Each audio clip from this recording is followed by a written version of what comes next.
Mami, Oo. may sana huwag mo yung close ng aircon.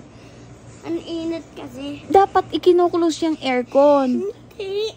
Pagka matutulog ka lang, o-open natin. Kuklose na din agad natin kapag gising ka na, mag-wake up ka na, bababa na tayo. Kakain na po tayo. Ano ba yung prima? Stress na ako. Stress ka na naman. Saan ka na naman na-stress? Batang to. Bottom to. Kasi huwag mo yung close yung aircon.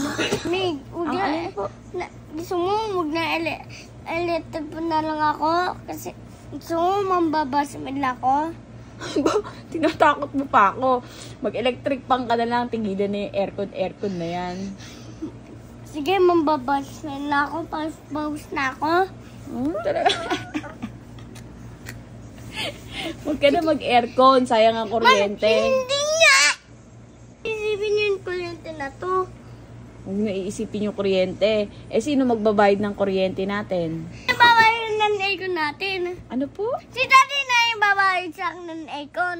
Kasi daddy magbabayad ng kuryente natin. Tingnan mo, isabaw ng kotse.